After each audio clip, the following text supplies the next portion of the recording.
स्वागत है आप सभी का प्राइम न्यूज पर। मैं हूं राजीव रघुनंदन। यूएन में सोमवार को पाकिस्तान के प्रधानमंत्री इमरान खान अमेरिकी राष्ट्रपति से मिले। इस दौरान उन्होंने ट्रंप के सामने कश्मीर का मुद्दा उठाया, तो वहीं ट्रंप ने इमरान के मुंह पर ही प्रधानमंत्री मोदी की तारीफों के पुल बांध दिए। इतना ही नहीं, पाकिस्तानी पत्रकार के द्वारा पूछे गए सवालों पर भी उन्होंने चुटकी ले डाली। ट्रंप ने इमरान खान से यह भी पूछा कि ऐसे पत्रकार कहां से ढूंढकर आप लाते हैं।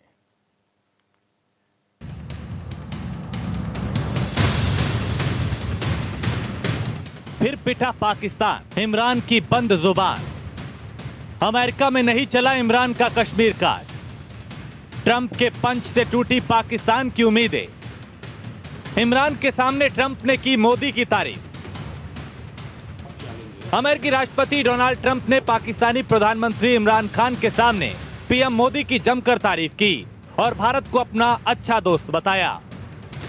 जम्मू कश्मीर के मसले पर इमरान खान ने डोनाल्ड ट्रंप से मध्यस्थता की अपील की, लेकिन ट्रंप ने कह दिया कि दोनों की रजामंदी से संभव होगा। इसके साथ ही डोनाल्ड ट्रंप ने हाउडी मोदी में दिए गए नरेंद्र मोदी के बयान को काफी एग्रेसिव बताया और कहा कि वहां बैठे लोगों को ये काफी पसंद आया। दरअसल जब सोमवार को न्यूयॉर्क में इमरान खान और डोनाल्ड ट्रंप की प्रेस कॉन्फ्रेंस हुई तो वहां भारत से जुड़े कई सवाल हुए।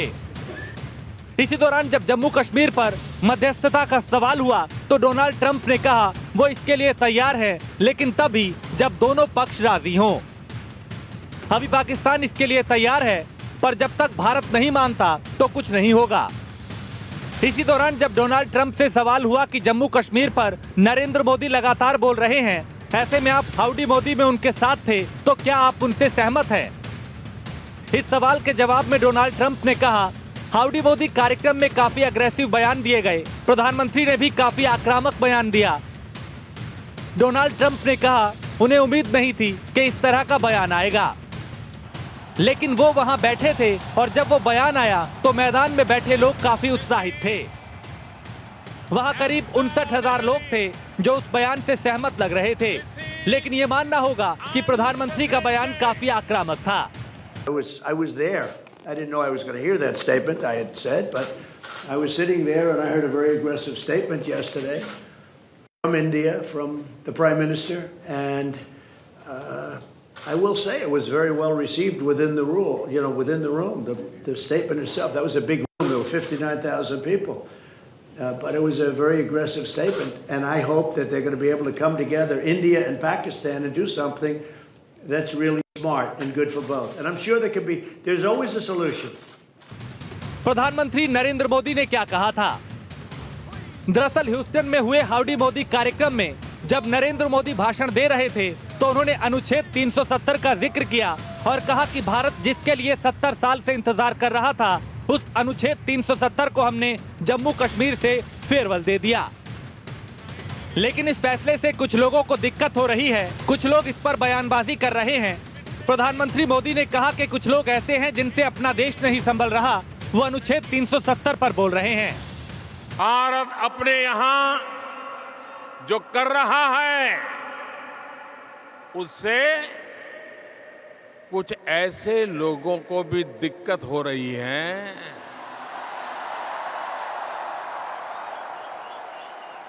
जिनसे खुद अपना देश संभल नहीं रहा है।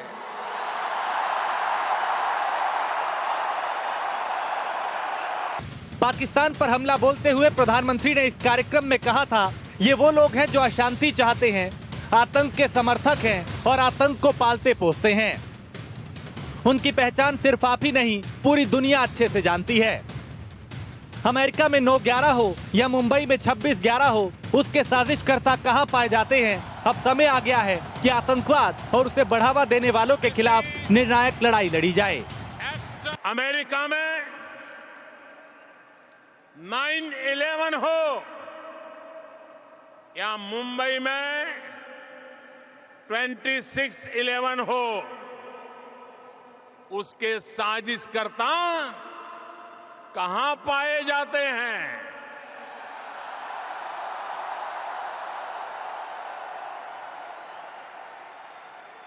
साथियों, अब समय आ गया है कि आतंकवाद के खिलाफ और आतंकवाद को बढ़ावा देने वालों के खिलाफ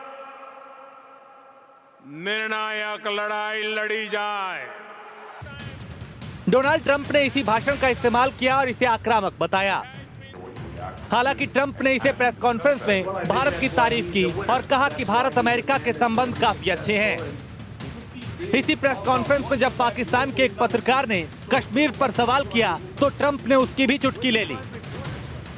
उन्होंने इमरान खान से पूछा कि ऐसे पत्रकार कहां से ढूंढ कर लाते हैं। Now there was human right violation in Kashmir. 50 days lockdown, no internet, no food, no nothing. So you know what you want to do for Kashmiri people? Where do you find reporters like this? बहरहाल पाकिस्तान को अब भी समझना होगा कि वो जब तक अपने देश में आतंकवाद की फैक्ट्री चलाता रहेगा तब तक कोई भी उसका साथ नहीं देने वाला। देखिए, डोनाल्ड ट्रंप ने तो कल इमरान खान की पूरी बची खुची इज्जत ही उतार दी है। कश्मीर का राग अलाप रहे थे इमरान खान, एक पत्रकार को लेकर गए थे। उसने जब सवाल पूछा तो डोनाल्ड ट्रंप ने कहा कहाँ से कैसा पत्रकार लेकर आप आए हैं, और इमरान खान को साफ कह दिया कि वो मोदी जी से मिले थे और 59,000 लोगों के बीच में जिस तरह मोदी जी अपनी बात को आक्रामकता से अप्रामाणिकता से कह रहे थे, लोगों ने सराहा। ये बात उनको कह दिया गया है। इसलिए पहले तो अब्बासी जब गए थे अमेरिका के एयरपोर्ट पर तो एयरपोर्ट पे कपड़े उतरे थे एयरपोर्ट के अधिकारियों के ज़रिए, और डोनाल्ड ट्रंप ने तो इमरान खान के कपड़े सामने बैठाल कर उतार दिए। अब वक्त आ गया है कि पूरा विश्व मिलकर आतंकवाद का खात्मा करे और आतंकवाद को पनाह देने वाले चेहरे बेनकाब करे। Bureau report, prime news.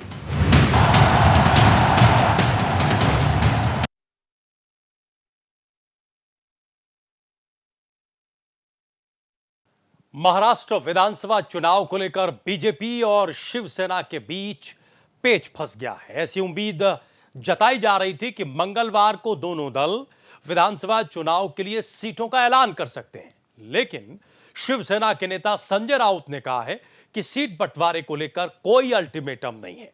Shiv Sena नेता संजय राउत ने कहा कि इतना बड़ा महाराष्ट्र है, ये जो 288 सीटों का बंटवारा है, ये भारत पाकिस्तान के बंटवारे से भी भयंकर है। इतना बड़ा महाराष्ट्र है, 288 सीटों का बंटवारा करना है। ये बंटवारा करना जो है 2 सीट का, वो भारत पाकिस्तान के बंटवारे से भी भयंकर। महाराष्ट्र में विधानसभा चुनाव का बिगुल बज चुका है। मतदान में 1 महीने से भी कम वक्त बचा है। उससे पहले सीटों के बंटवारे को लेकर शिवसेना और बीजेपी के बीच कश्मकश चल रही है। राज्य में विधानसभा की 288 सीटें हैं और माना जा रहा है कि सीटों के बंटवारे को लेकर आज बड़ा ऐलान किया जा सकता है। इस बीच शिवसेना के तेवर तल्ख नजर आ रहे हैं। पार्टी ने सीट बंटवारे के मुद्दे की तुलना भारत पाकिस्तान के बंटवारे से की है। शिवसेना प्रवक्ता और राज्यसभा सांसद संजय राउत ने मीडिया से बातचीत करते हुए कहा, इतना बड़ा महाराष्ट्र है, ये जो 288 सीटों का बंटवारा है, ये भारत पाकिस्तान के बंटवारे से भी भयंकर है। हो जाएगा, इतना बड़ा महाराष्ट्र है, 288 सीटों का बंटवारा करना है।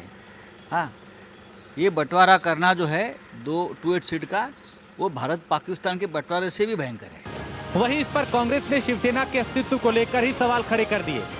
कांग्रेस नेता राजीव सातव ने कहा, अमित शाह और बीजेपी जितनी सीट देगी उतनी सीट ही शिवसेना लेगी। ये सीट डिस्ट्रीब्यूशन की बात कर रहे हैं, इनका तो सीट डिस्ट्रीब्यूशन पहले ही हो चुका है। अमित शाह जी ने पहले लिस्ट दे दी है कि कितनी सीट इनको मिलने वाले हैं, और अमित शाह और बीजेपी जितने सीट देंगे उतनी सीट शिवसेना लेगी। कोई डिस्कशन ही नहीं है। ये बाला साहब ठाकरे जी की शिवसेना रही नहीं जिसमें स्वाभिमान की बात थी। ये शिवसेना में कोई स्वाभिमान ही नहीं है। ये पूरी तरह से मोदी जी और अमित शाह जी के चरणों पर पूरा जाकर टिक गए हैं। वो जितनी सीटें देंगे उतनी सीटें ये लेंगे। शिवसेना नाम का अस्तित्व ही नहीं रहा है। मुझे लगता है कुछ दिनों में शिवसेना का अस्तित्व महाराष्ट्र में रहेगा। सीट बंटवारे का फॉर्मूला तय। पार्टी सूत्रों की माने तो बीजेपी और शिवसेना के बीच 150 से 120 सीटों के फॉर्मूले पर आम सहमति बन गई है। लेकिन अभी पुणे और नासिक जैसे महत्वपूर्ण शहरों की सीटों को लेकर दोनों दलों में पेच फंसा हुआ है। शिवसेना ने कहा अगले 24 घंटे गठबंधन के लिए बेहद महत्वपूर्ण है।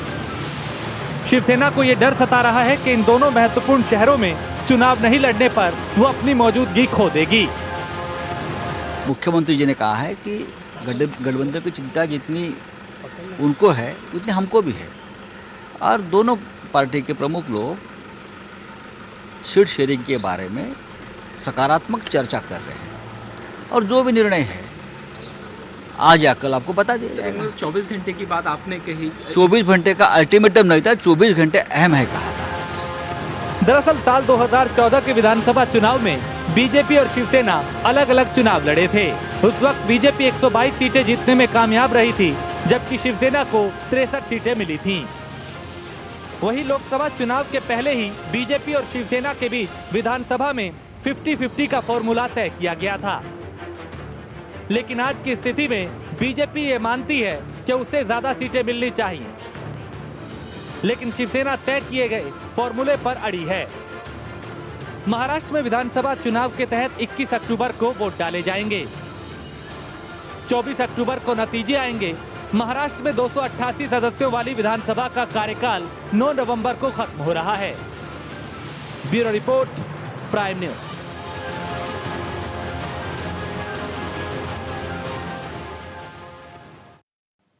और प्याज से लेकर पेट्रोल डीजल तक सब में महंगाई की आग लगी है। दिल्ली में तो अच्छे प्याज का भाव 80 रुपए प्रति किलो को छू रहा है, और छोटे शहरों में भी 60 रुपए से कम ये नहीं है।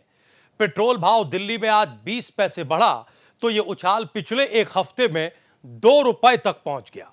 प्याज की बढ़ती कीमतों को देखते हुए प्याज पर सियासत भी गरमाने लगी है।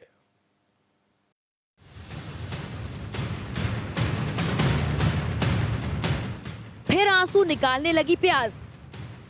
4 साल के ऊंचे स्तर पर प्याज का भाव। मुंबई में 80 रुपए किलो पहुंची कीमत। देश भर में प्याज के दाम आसमान छू रहे हैं। देश के तमाम शहरों में प्याज की कीमत को लेकर एक जैसा हाल है। कभी प्याज 15 रुपए बिकता था, अब वही प्याज 80 रुपए तक पहुंच गया है। मुंबई में आज प्याज 75 से 80 रुपए प्रति किलो बिक रहा है। अभी कुछ ही दिन पहले दिल्ली में प्याज 30 रुपए से 40 रुपए किलो के बीच बिक रही थी, लेकिन चंद दिन में ही वो भाव 80 पहुंच चुका है। प्याज की कीमत में अचानक आई तेजी से हर कोई हैरान है। दिल्ली ही नहीं, देश के तमाम शहरों में भाव बढ़ गया है। किलो 2 किलो प्याज खरीदने वाला भी प्याज के दाम सुनकर भौचक हो जा रहा है। पिछले 1 महीने में प्याज की कीमत में 50 से 100% की बढ़ोतरी दर्ज की गई, और अभी ये सिलसिला थमने वाला नहीं, क्योंकि मार्केट में अभी नया प्याज आने में करीब 2 महीने का समय है। प्याज के बढ़ते दाम सुनकर दिल्ली की आम आदमी की सरकार भी फौरन एक्शन में आ गई है, और सीएम केजरीवाल ने ऐलान कर दिया कि अब मोबाइल वैन के जरिए दिल्ली के घर घर में 24 रुपए किलो प्याज पहुंचाया जाएगा। प्याज के ऊपर दिल्ली सरकार कदम उठाने जा रही है। हम जैसे 2-3 साल पहले हम लोगों ने इसी तरह से किया था, हम प्याज प्रोक्योर कर रहे हैं, और हम कोशिश करेंगे कि 24 रुपए के आसपास हम प्याज अपने सारे एफपीएस के ज़रिए और मोबाइल वैन्स के ज़रिए ज़्यादा से ज़्यादा जगहों पे सप्लाई कर सकें। तो इसको ट्रांसपोर्ट वगैरह करने के लिए टेंडर फ्लोट कर दिए गए हैं, और बहुत जल्दी मुझे लगता है कि हम सप्लाई कर पाएंगे। दरअसल पिछले साल के सूखे ने और इस बार मानसून की देरी ने मुश्किलें बढ़ा दी हैं। इस बार कई जगहों पर मूसलाधार बारिश की वजह से बड़े पैमाने पर प्याज की फसल भी बर्बाद हो गई। नतीजा, मंडियों में सप्लाई कम हो गया और कीमतें खरीदारों को रुलाने लगी हैं। प्याज के बढ़ते दाम एक बार फिर चिंता का विषय बन गए। वहीं विपक्षी नेता भी सरकार से सवाल पूछ रहे हैं। हालांकि ये दाम कब तक नीचे आएंगे, इसका अभी कोई जवाब मिलता नजर नहीं आ रहा। सरकार कालाबाजारी जमाखोरी पर एक दूसरे पर आरोप लगाती है, कार्रवाई करके पकड़ती नहीं है। उल्टा मुझे लगता है कि उसमें अपना शेयर ढूंढती है कि इतना आपने प्याज जमा कर लिया तो अब बताइए हमारा शेयर उसमें क्या है। लोकल स्तर पे यही है। सो मुझे लगता है कि महंगाई की मार, तो ये भी एक नारा था, बहुत हुई महंगाई की मार। अब की बार मोदी सरकार, महंगाई देख लीजिए, पेट्रोल के दाम आप देख लीजिए, बेरोजगारी आप देख लीजिए, देश की अर्थव्यवस्था, हर मोर्चे पर केंद्र की भाजपा सरकार कहूँ या दिल्ली की जो सरकार है, इतने करोड़ों के बजट आपके हो गए, दुगना बजट हो गया, लेकिन राहत कहाँ पर है ये खोजने की बात है। आप तो फिर प्याज सस्ता खरीद कर बेचना शुरू कर देंगे, लेकिन वो जो काला बाजारी है, जो जमाखोरी है, उस पर कार्रवाइयाँ क्यों नहीं कर रहे? 5 साल में उम्मीद थी दिल्ली की केजरीवाल सरकार ने भी सबक लिया होगा और अंतिम वर्ष में सबक ले चुकी होगी। सख्त कार्रवाइयों के डर से इस बार ये नहीं होगा, पर दुख की बात है कि केजरीवाल सरकार के भी 5 साल पूरे होने पर अंतिम वर्ष में भी जमाखोरी,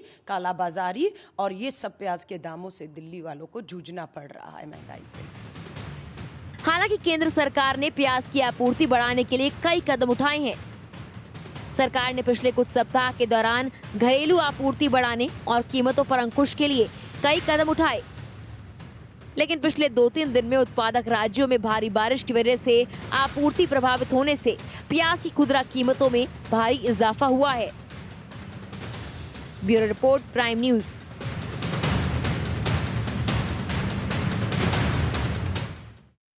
और दिल्ली एनसीआर में मंगलवार को भूकंप के झटके महसूस किए गए। भूकंप के बाद लोगों में दहशत फैल गई और लोग अपने अपने दफ्तर और घरों से बाहर निकल आए। दिल्ली के साथ साथ जम्मू कश्मीर में भी भूकंप के झटके महसूस किए गए हैं। भूकंप के झटके 4:35 पर महसूस किए गए।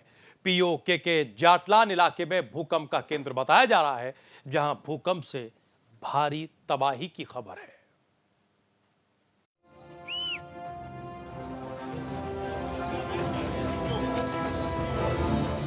भूकंप के तेज झटकों से थर्राया उत्तर भारत। पीओके के जाटलान में था भूकंप का केंद्र। पीओके में तबाही, 5 लोगों की मौत, 50 जख्मी।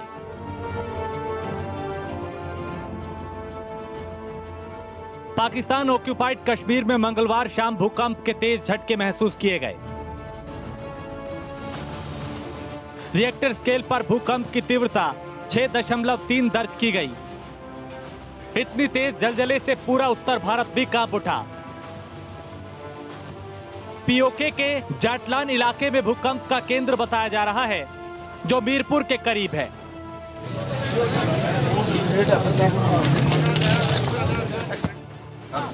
शुरुआती खबरों के मुताबिक पीओके में भूकंप से भारी तबाही मची है, जिसमें 5 लोगों की मौत और 50 लोग जख्मी हुए।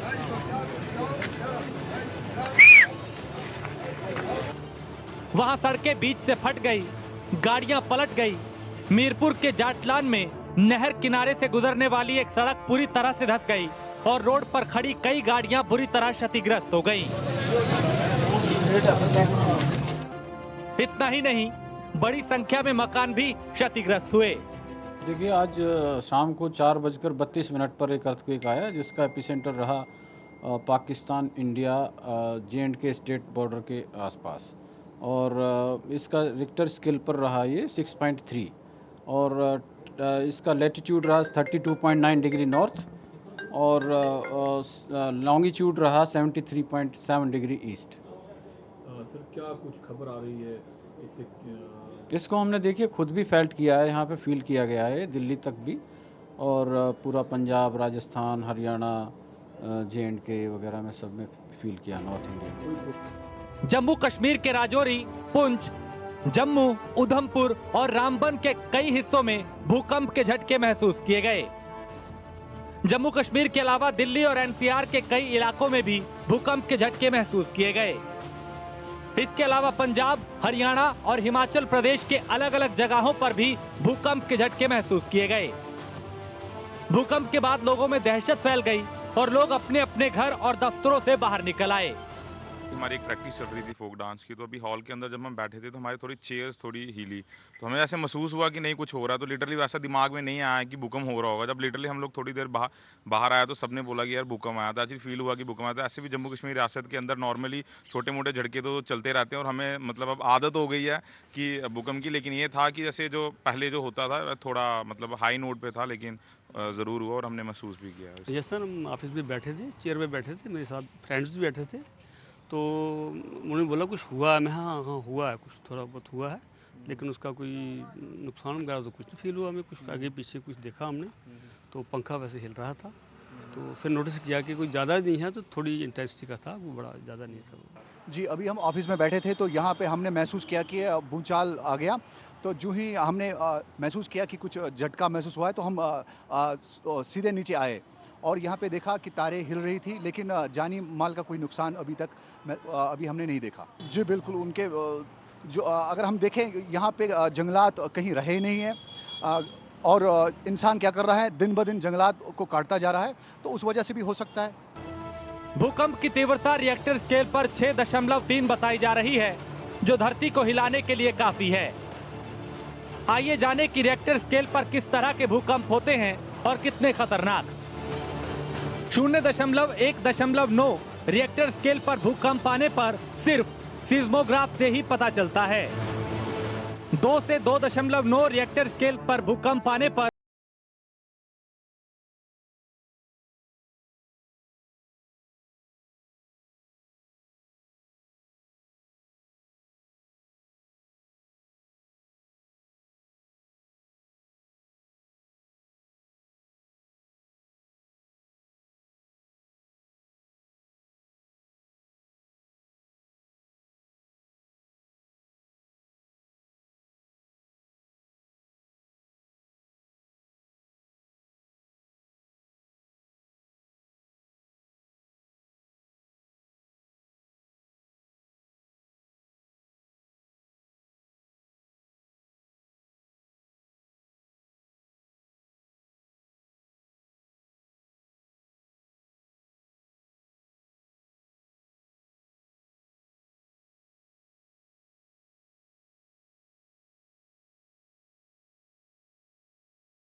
कहीं आप लोग कहीं जाइएगा नहीं, प्राइम न्यूज पर खबरें जारी हैं।